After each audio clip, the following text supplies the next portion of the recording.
Hi YouTube guys. Testing. I'm testing the sound. Alright. Welcome to the dungeon. It's crazy out here.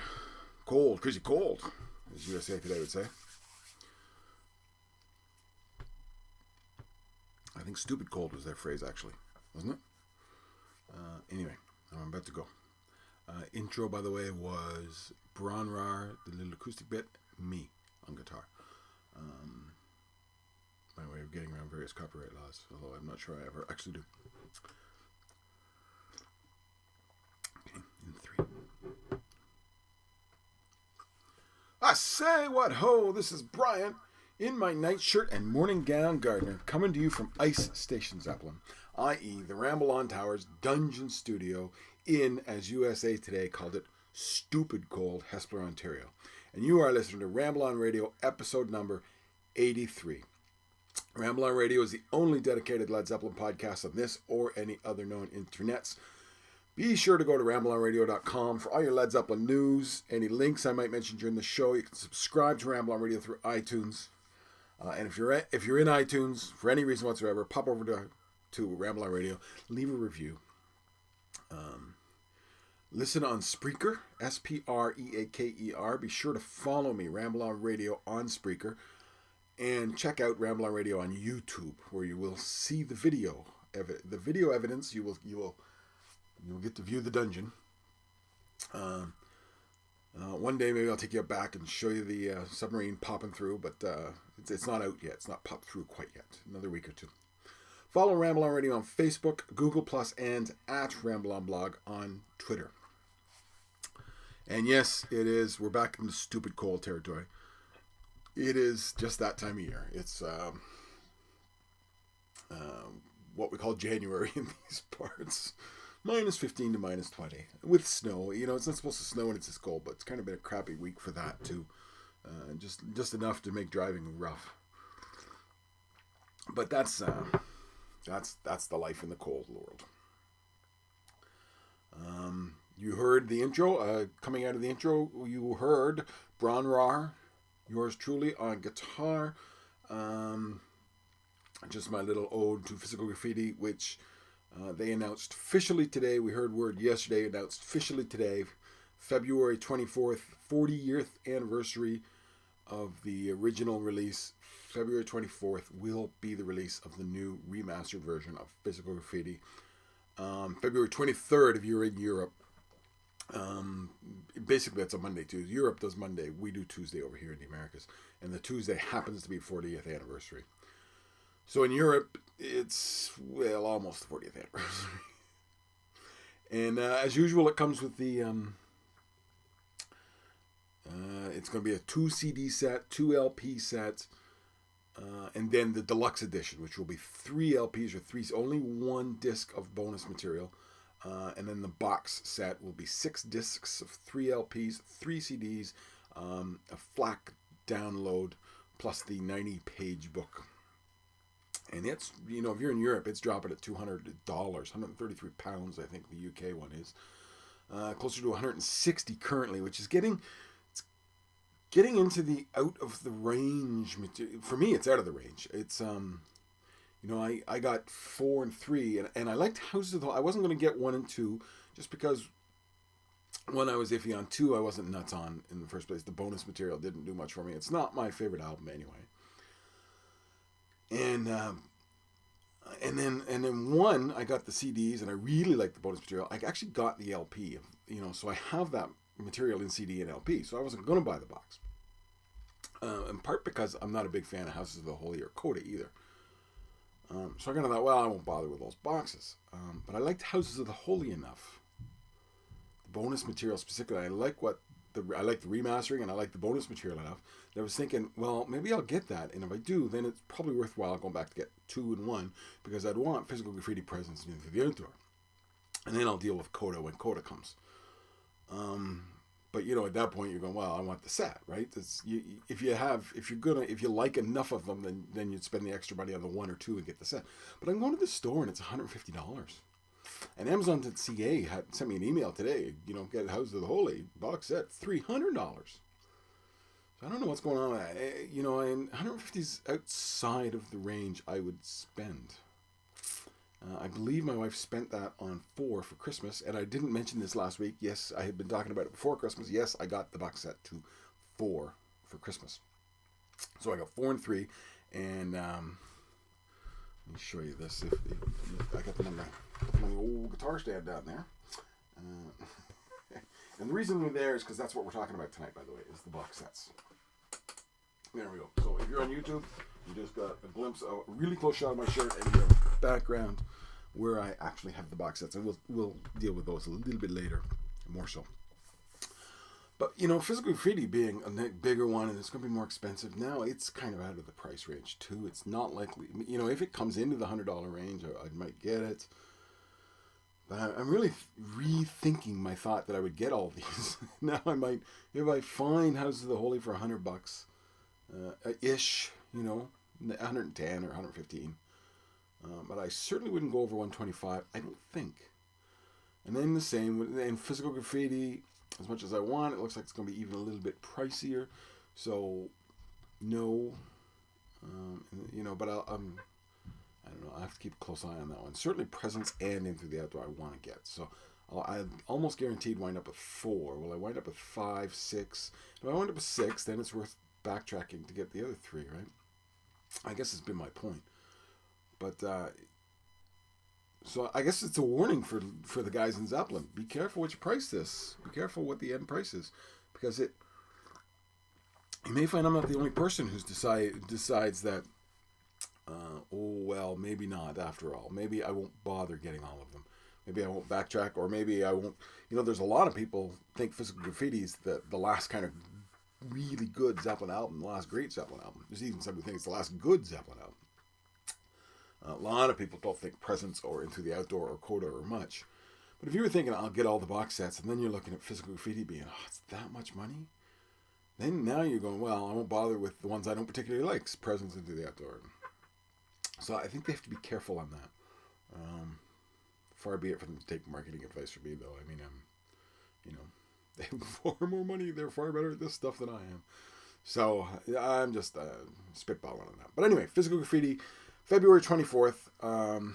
All this various formats. And here is the bonus material. Brandy and Coke, which is Trampled Underfoot Initial Rough Mix. Sick Again Early Version. In My Time of Dying Initial Rough Mix. Houses of the Holy Rough Mix with overdubs. Everybody Makes It Through, and that's in brackets, In the Light Early Version in transit. Boogie with Stu, the Sunset Sound Mix, and Driving Through Kashmir Rough Orchestra Mix. So let's go over these one by one. Brandy and Coke, Trampled Underfoot Initial Rough Mix. That could be with or without vocals. Doesn't suggest either way. Likely to just be like we've heard with Rock and Roll or Black Dog or some of the other rough mixes, that it's just a slightly different mix. Sick Again Early Version, it may be a completely different version, and that sounds like it's not a mix so much as a different recording, which may mean for different vocals, may mean for even some different guitar parts, a different, you know, that'll be interesting to see. In My Time of Dying Initial Rough Mix.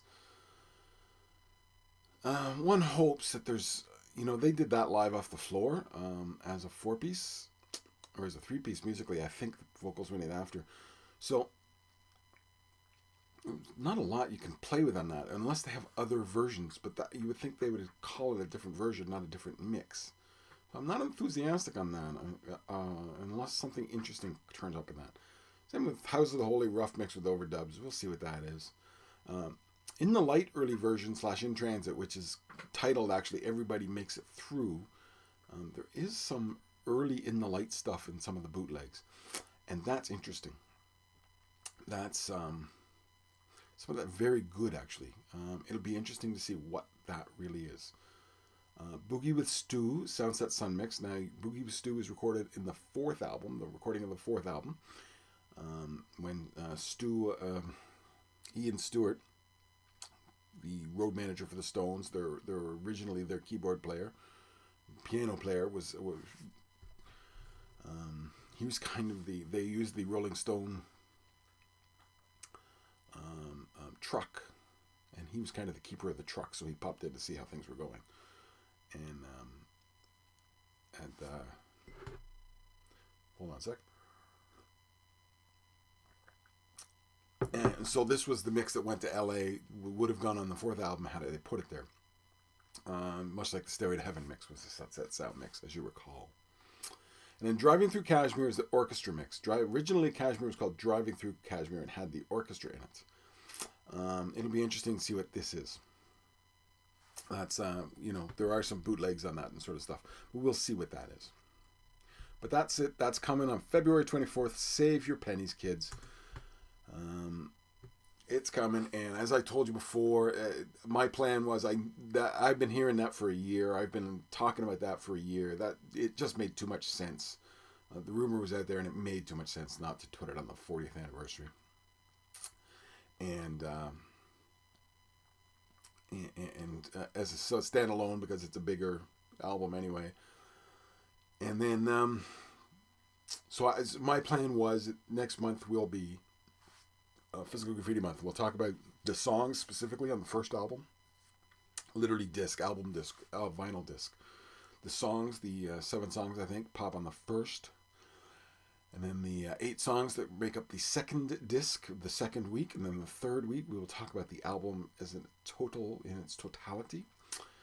And I'm doing some research now on it. I will continue researching away a little bit on this so that I actually have something interesting to say.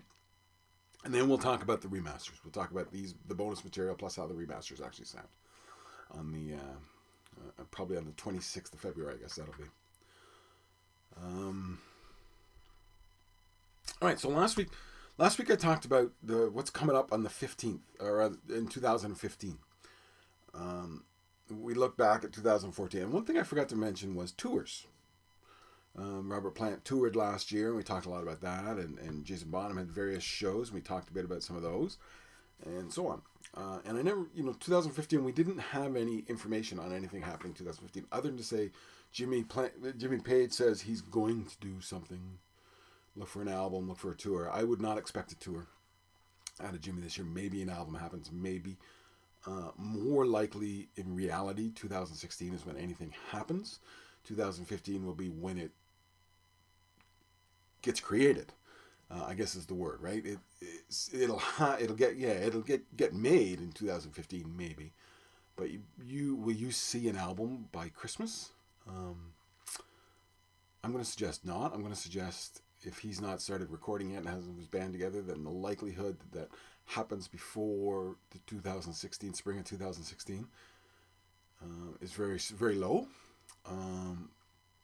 Sometimes you wonder with Jimmy Page if he gets that the world has changed. That Peter Grant's not there to force things through anymore, and that the world everything takes longer nowadays. Everything just takes. And look at when they announce a tour, they announce it 6-8 months in advance. Sometimes the big ones.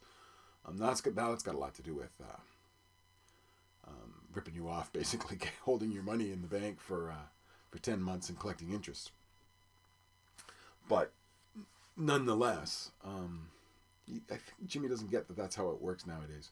Sometimes. And it may be because he has not really been out there performing in this kind of way.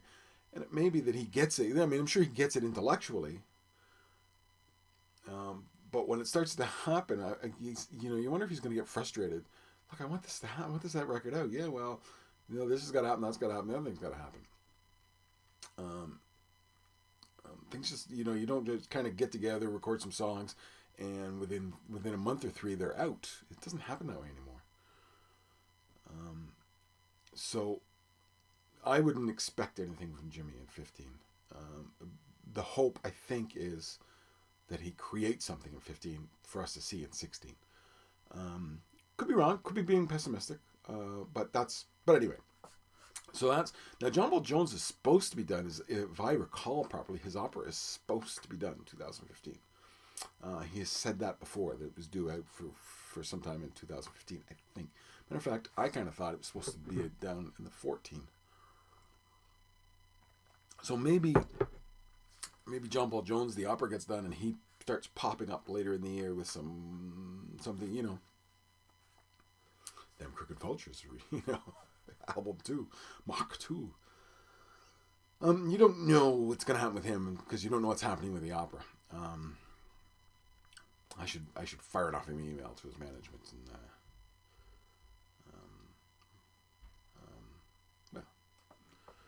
well, they'll ignore it, but I should do it anyway and see if there's any bite on any information on what John Paul Jones is up to. If John Paul Jones management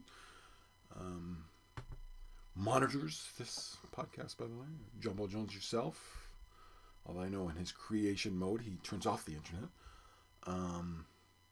Hey, email me. Let me know. When's the opera done? Well, how's it going? Love to talk to you about it. I'm a big opera fan, actually. So I'd love to talk to you about it. Anyway, but those two, I guess is what I'm saying is maybe not expect much. But Robert Plant toured a fair bit last year, and it looks like he's going to be doing some shows. Well, I wouldn't say he toured, right? But he did shows, and he did a week of shows, So he probably did, 30 shows? 35, 40 shows? Over the course of the year, and they would have been spread out over 9 months, sort of thing. He did sometimes 2 shows or 3 shows, and then other times he did like an 8-show set, an 8-show tour, mini tour. But he didn't really tour so much as he did. He would show up in an area and do a bunch of shows within 1,000 miles or so, the Midwest, or I think he was in he did New York, up through to Toronto and Chicago and that sort of thing, right? And I think actually made it over to LA, didn't he? So I think we can expect more of the same from Robert Plant, and as evidence of that, he will be appearing in Napa Valley at the Napa Valley Expo in May 29th to 31st. It's called the Bottle Rock Festival. It's part of the Napa Valley Expo. Tickets went on sale today, Thursday, January 8th. The shows are May 29th. It's the last weekend in May in Napa Valley. Now, I'm not a big fan of the current Robert Plant stuff, but, sitting in a outdoor festival in Napa Valley, assuming there's, wine available, and I don't mean that if I'm liquored up, but assuming there's wine, you can have a sit and have a picnic almost, a glass of wine, some nice sandwiches. Might be a really nice way to see Robert Plant. That might be the way to do it. So if you're out that area, I'm not, because it wouldn't be anywhere near as cold if I was. Napa Valley, May 29th to 31st. I don't know exactly which date Plant is playing. The Bottle Rock Festival. Tickets are on sale now. And if you go to rambleonradio.com, I have a link to the festival. It's not a simple bottlerock.com. It's, I don't know, it's a something.com and then / Robert Plant plays the Bottle Rock Festival in Napa Valley. It's this huge long. So just go to rambleonradio.com. I have a link there. Tickets are on sale now. Conversely, we talked to James Dillon, Jason Bonham's singer, a couple of weeks back, a month now, I guess. And I hope y'all went and bought the pictures, helped him out. But Jason, he mentioned that the Led Zeppelin Experience would be performing in March. He didn't have any dates at that set. He didn't even know. And as a matter of fact, I emailed him today to let him know. And this one, Uptown Theater in ... Napa. So he's in Napa too. The Uptown Theater in Napa, California on March 11th is the first announced Jason Bonham's Led Zeppelin Experience. It was announced by, the tickets are on Ticketmaster, and tickets go on sale Monday. And if you go to rambleonradio.com, I have a link for that. And somebody suggested there's a pre-sale. Tony Catania, I think, posted a link, and there's a pre-sale for those tickets. I don't know. I don't have a code for you. But, so I'm expecting the next. And just before this is 8:30 at night on January 8th, Thursday, January 8th. Just before I press record, the last thing I did was go to Ticketmaster and check if any other shows had popped up. They haven't. Expect them to in the next week, 10 days. I would imagine by next week, by the time I'm doing this next week, I'll have 5 or 6 or 10 dates for you. And 2 weeks from now, by the time we're talking about Physical Graffiti, it's going to be, we'll be, the full tour will be announced. As well, Jason is playing with Sammy Hagar at the Carolina Rebellion Festival on May 2nd. The band is called The Circle, Sammy Hagar and The Circle. The band features Michael Anthony from Van Halen and Chickenfoot and a guitarist called Vic Johnson from the band called Waboritis. Waboritas. Waboritis. Yeah, Waboritis is all I can come up with on that. Waboritas? I have no idea. Never heard of him. Don't know who he is. But, yeah, he's playing with Jason Bonham and Michael Anthony and Sammy Hagar. He's probably okay. You're thinking Chickenfoot. The last guy that Sammy Hagar and Michael Anthony played with was that fancy guy who does all sorts of notes. And a guy I'm not a fan of, but he's a really good guitar player. So I'm thinking Vic Johnson is good. And yeah, somebody's going to email me the name. I know it. As soon as I'm done here, I'll be, yeah, damn. There you go. But Joe Satriani. So stop emailing now. Press cancel on the email. I got it. It's Joe Satriani. Michael Anthony, Joe Satriani with Sammy Hagar did, and the guy from the Chili Peppers on drums, right?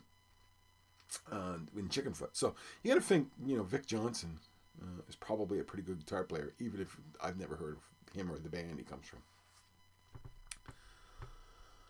And then before I get to the topic, something interesting kind of came up this week. Somebody mentioned this on For Badge Holders Only. So mentioned part of this. I'll get to that in a minute. But I want to credit him, and although I don't have his name, it's this. The second part of this is not an original thought. But something came up this week. A couple of things, and I thought there was dots to connect here, and this was interesting. Roger Daltrey, doing an interview, said Kenny Jones joining The Who was a mistake. And it's interesting because the reason Kenny Jones joined The Who, if you've read Pete Townshend's book, you'll know Roger Daltrey never wanted Kenny Jones. He always thought he was the wrong guy for the band. The guy who thought he was the right guy for the band was Pete Townshend. And Pete Townshend was adamant that I am done with The Who if it's not Kenny Jones on drums. Pete Townshend had said the reason they toured with Kenny Jones, Roger Daltrey wanted nothing to do with it. Pete Townshend said, this is the only guy I will go out as The Who with. Otherwise, I'm done with the band. I'm going solo. And if you wonder why The Who kept having, they were done, they would have farewell concerts, and then they would have a reunion tour. The reason is because John Entwistle had habits. And the guys would start bugging Pete Townshend. Pete Townshend would be the guy who quit. I'm done. I want to do my solo stuff. I have this other projects I want to do. It wasn't angry. It's I'm ready to move on. And he would move on. And then 5, 6, 8 years later, the phone calls would start coming. Look, John's broke. We need to go out on the road. And he would go, no, I'm doing my thing. And I'd go, and then another guy, look, John's broke. We need your help here. It's not The Who without you. So he would eventually relent. And that's why they would continue to do it.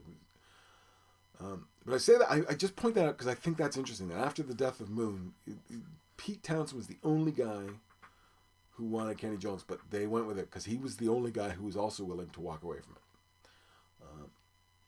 Robert Plant is the same, kind of was the same as Pete Townshend, except he couldn't find a drummer he was willing to work with, And I think in lieu of those comments and thinking about it, it would be an interesting question to ask Robert Plant about when they played with, was it Cozy Powell I think they played with, wasn't it? Or Tom Thompson? I forget who. But there was a drummer they worked with. And Tony Franklin, maybe? In about 81, 82, the band actually did get back together and they toured. And they had this drummer. And then this drummer got in a car accident. And Plant walked away at that stage. But the suggestions, in some books and whatnot, are that Plant was not particularly happy with the whole scene anyway. But it'd be interesting to ask Robert Plant, not why did you walk away, why, what's wrong with you, you wouldn't do it. But in lieu of those kind of comments and knowing Pete Townshend's attitude, Was there a drummer that Robert Plant might have felt comfortable with? Was it a case of, and how was it drumming with somebody else with that band? Did it fundamentally change the band in a way he either expected or didn't? That'd be an interesting question to ask Robert Plant. But I thought that was an interesting comment about Kenny Jones was just a mistake, knowing that Pete Townsend said this is the only way it's going to happen. Robert Plant was kind of in Pete Townsend's shoes and didn't get talked back by any drummer. And so the difference in a large part between The Who and Led Zeppelin in terms of legacy is, that Plant holding strong to that. No, I'm not doing it. Or not finding the guy. Whereas, and I suppose, conversely, John Paul Jones didn't piss away all his money on a regular basis. It always helps, right? But anyway, and there's a second part of the story is Robert Plant talking about Phil Collins and how he really encouraged him to go forth with solo. And this was this week as well.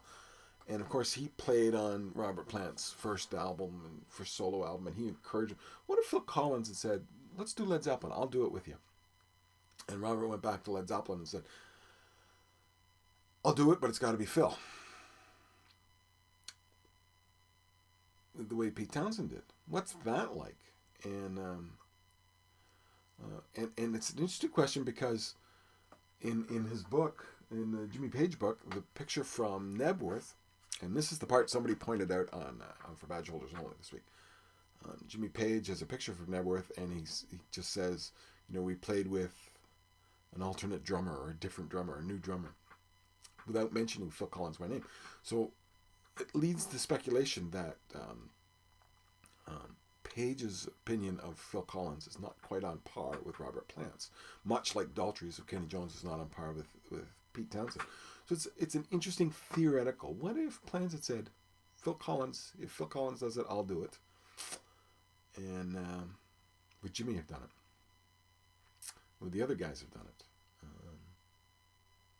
I don't know. It was just kind of two different stories that happened within a day of each other, two different interviews that happened within a day or two of each other. And I just thought there was the dots there to connect. So I leave you that thought. That's the way it goes. All right, it's actually box set time. I figured this was maybe going to be I never get the timing right on these things, It's a good thing I don't have a set time and sit and write down a script because the days I think it's going to go forever.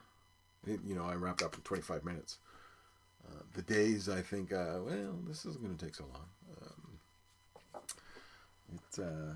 It goes pretty slow. This has been half an hour already, so I hope you're hanging with me here.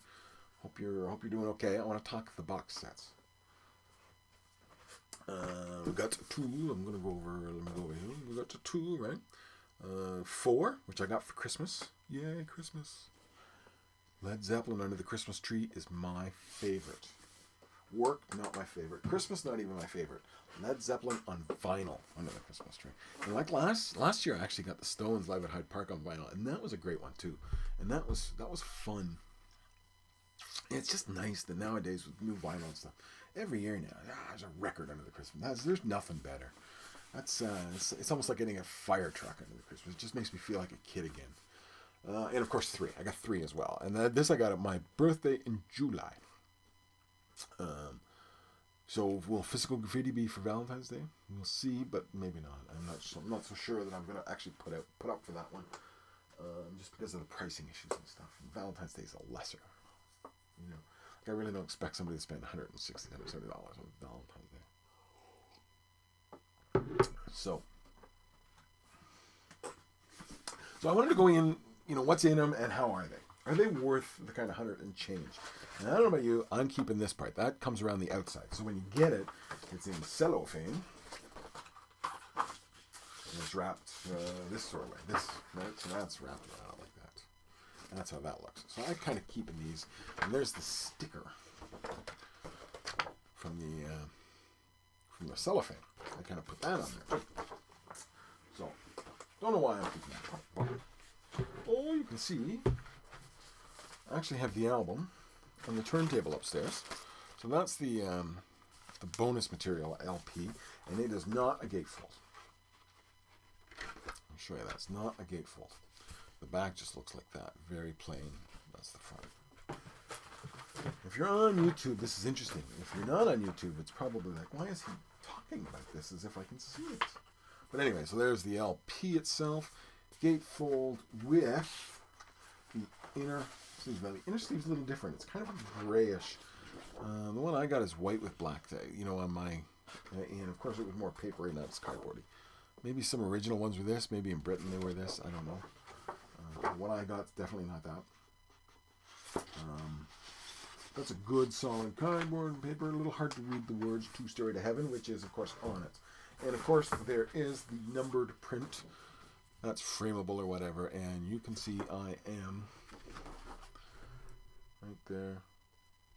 5,603 of 30,000. This is one I got at Christmas. If you pre-ordered and got 27,000, sorry about your luck. I don't care. Some guys are worried about getting low numbers. And then when you go down further, there is CDs. I haven't even opened these CDs yet because I have the CD, the double edition, in the car. But I will listen to them. I want to just kind of verify they're good. But there they are. As well as the download card. You can see my download because I've already downloaded the FLAC files and you can't do it again. So there you go. There's the card. We'll just tell you sorry about your luck. So that's what we look like for the entire set. If you haven't seen one and you're on YouTube, that's what the set looks like. And then there's the book. And the book is quite significantly large. Starts with that. As you can see, if you're on YouTube, it's got a Zeppelin cutout on the cover and then the album cover on the inside. And it has everything from pictures. Well, it's all pictures mostly. But some are like photostats of reviews. Some clips from Headley Grange off of John Bonham's Super 8. And actually the clips of Dancing Around with a Mandolin out front, which showed up on It Might Get Loud, I think. Or there's screen captures of it. And there's also like pictures of the master tapes, the original master tapes written on. There's a picture of the mobile studio. This is not the Rolling Stones mobile studio, by the way. This is Ronnie Lane's mobile studio. It's the Stone mobile truck for this. It's Ronnie Lane's for Physical Graffiti, which we'll get to.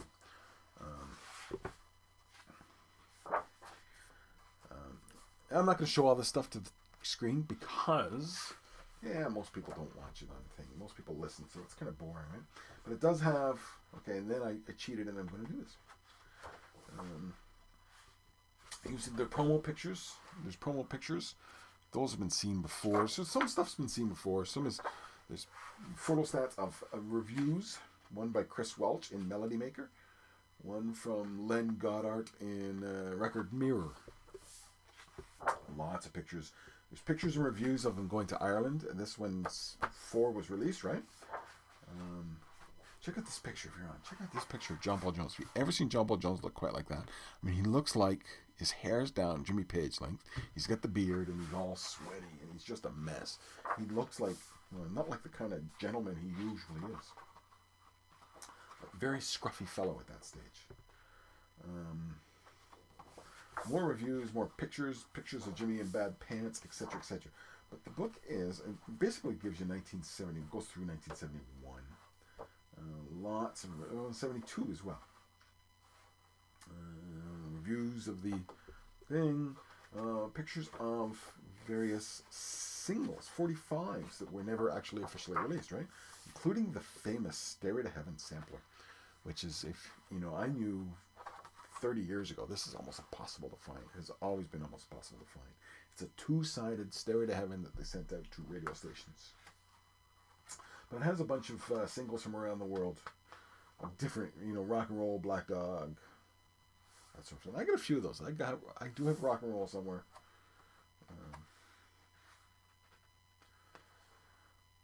And there's an Australian EP called Led Zeppelin Acoustically. Anybody's in Australia, you can get your hands on that. Send it to me. Just do it. Just do it. I'd never even heard of it before. That would be cool. And it has on it. So I guess it's an EP, Australian Acoustically Catalog, EPA 228. That's the way going to California, and Stairway to Heaven on it. Looks like it's 45 size, but it would be 33, I guess, or the other way, it's LP size, and it would be 45 probably. Pictures of them in Australia, etc., etc. Then it talks at the back about the what's on companion audio, some recording information like the track information, and tours from 71, 72. Credits, translations, etc., etc. That's the box set of Led Zeppelin 4. Now, here's the thing. I got Led Zeppelin 1, the LP, the deluxe edition LP, I think $45. I bought the CDs for under 20.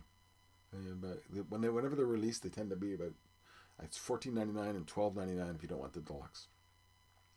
This I know because I absolutely didn't want the deluxe on Zeppelin 2 and made the poor girl hunt through the store, and we picked through racks and racks looking for a non-deluxe edition of Led Zeppelin 2. All to save $2 that I blew on a friggin' smoothie 30 seconds later. But so that's what call it, and we can call it $15, $20, $70. These things at their cheapest they go for about $100, and as I know in stores currently they're $150. So how bad you want that book and the FLAC files? The FLAC files I could care less about. I got MP3s. That's how I listen to digital music. Now I've downloaded the FLAC files. I've put them aside, and occasionally I've put them on. I have a high def player on the computer, and I'll kind of run it into I get some Bluetooth speakers, and all right, it sounds pretty good. But I mean, if you're really after the high quality sound, pull out the CDs or pull out the LPs. So I don't know. The other thing is, if you really care about that stuff, you probably are pretty good at turning your CDs into high def files anyway, and you get the CDs, you know. So the box sets are about the book, lesser degree of the FLAC files, and then the collectability, and that's really where the value falls in, isn't it? And it's so it makes me. I have not gone out and bought one. Let's put it that way. Now, mileage may vary, right? I understand that. I really understand that some guys have to have them, and I'm getting these, and that's that. And I will have them and collect them, and I will put them in on the shelf, and they will look great. And I will pull them down and look at the book once in a while, and I'll buy the LPs separate, so I don't have to actually use the LPs out of the box set. There are people who do that, and that's fine. I just don't fall in the category of one of them.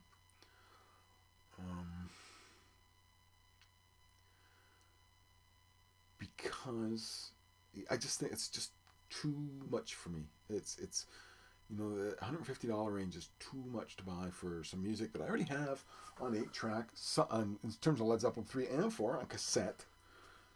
Plus I have the original albums, plus I have the CDs. I have the CD of 4, I don't have 3 previously. And one thing I liked about this set, I really like, is it's allowing me to kind of get all, because I never did buy all the CDs. So it's allowing me to kind of get CDs and just keep them in my car. $12, $14 for the CDs, so I'll just keep them in my car. And of course, getting the new albums can be a nice thing, the LP wise. But I don't know if the box sets is worth it so much. Okay, so there's the other one, and by the way, the sticker is not stuck to the thing on 3. On 3, the sticker is separate, but I have to keep it. I have to keep the sticker. I don't know why. There's something silly about that, isn't there? What do you think my number is? 3 I got for my birthday well after the fact. This one is... See, this one's up in the 23,000. And if you look at the albums of 3, and I'm just going to go through this again, gatefold of the original, plus the spinning wheel. But the bonus disc does not have the spinning wheel. It's a fake, and it is not. The card, yes, you cannot download off it, so have a peek. And the 2 CDs, which are in fact open, and come in these little, like a record type of sleeve. So there's that. Oh, and the cover of the CD on 3 is also a gatefold that also spins. I'm presuming that's... I haven't opened 4 yet, so I'm presuming that's the case then. And the book covers... mucho material. That's all you need to know. Mucho material. That's the book cover. So the book, yeah, it's all on a lovely date. You know, this would go along with Jimmy Page's book because he does the date on the top, just like they have on these books. Excuse me, YouTube guys, while I pull this out and look. I have to tell you, my wife wants me to clean the office, and I've been thinking about creating a shelf back here where I can put all this stuff. But as you can see, these shelves, when I made them, I wasn't thinking that, but they're too small. Where does he put the year on? Does he put the year on them? In the bottom. It's in the bottom, but he's done the same thing. 1967. The page number, Led Zeppelin, the year, at the bottom of the page. And if you're on YouTube, you can kind of see that down there. See it? All right, so... I wonder if I could find that his clip from where are we at? 77. Nebworth. So we're kind of getting close. It's still 70 minutes. So I want to see if I can find the one from Death Wish, Arms Tour, which is Ronnie Lane again. There's a name that's come up twice, right?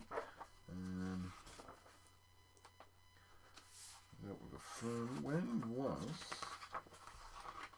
That's 83. Wasn't 84 or 85 the... I shouldn't be doing this, should I? Should not be doing this stuff. Shouldn't be wasting your time. Live Aid. Return to Philadelphia. Live Aid with Robert Plant, John Paul Jones. Yeah, 2 rehearsals with a stand-in drummer. That's the quote. A stand-in drummer. Have you seen the back of this book, by the way? Stand-in drummer. So, yeah, similar kind of setup, except the page number is down here, and the information, and the years at the top. But he runs these through the year. So there's almost a synchronicity between these books and Jimmy Page's book. And they're similar style, too. One page per side, one picture per side, with a little blurb on some of them.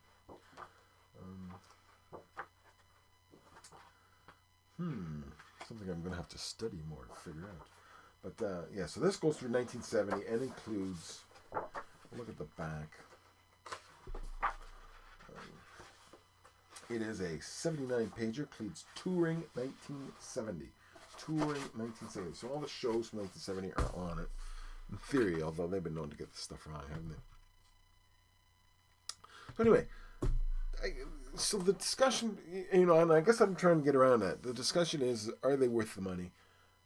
And it is, mileage may vary. It's maybe for you, maybe, it depends on how much you like certain ones. At $100, I'm in probably on all of them. $110. At $150, I'm not sure how many more I would get. I'm probably going to wind up with 2 or 3 more, but I don't know any. At 150, my pricing is getting funny. I'm uncomfortable in that price level. How's that? But they are nice to have. They look great on the shelf. I wish I could set it up here because they would look great behind me, loaded up. Going across along with 1 or 2 other large books there, and I can turn around and pull them out when I need them, which would be convenient. Yes. Anyway, let's call it that. That's be interested. Go on Facebook and let's maybe start a discussion. Did you buy any of the box sets? Have you bought all 5 so far? Are you into 1 or 2? Just your favorite album? And what did you think? And what did you think from a value perspective? I know you love the music, and I would be surprised at this stage if anybody said, "Well, the quality sucks," because it really that's not an argument that's realistically out there. The audio files have weighed in, and these sets seem to be passing muster. So what did you think? Or are they to your price range? Or you just, no, I'm sorry, I'm uncomfortable with that price range. I'll buy the CDs and I'm good, or I'll buy the LPs and I'm good, or, I'll buy the buy the 8-tracks off eBay like that Brian guy. And, because you can get those for 10. I noticed somewhere, I was looking up Physical Graffiti today for my post. By the way, if you're buying the box set, go to Ramble on Radio. I got a big long post with all the stuff there. Click there. Drop some pennies into the Ramble on Radio official Ramble on Radio fund. Buy some food for the submariners, and and it's time to go. I'm out of tea and getting dry. So that's it for Ramble on Radio, episode 83. Check rambleonradio.com for notes on this week's podcast, Led Zeppelin news, reviews, and any links mentioned in today's podcast. And I've just put up 3 or 4 posts in the last 24, 36 hours, in which most links, if not all, that I mentioned today are actually up. So by all means, go to Ramble on Radio. Like I say, buy the box sets, buy the Physical Graffiti. And if you're going through Amazon, go that way.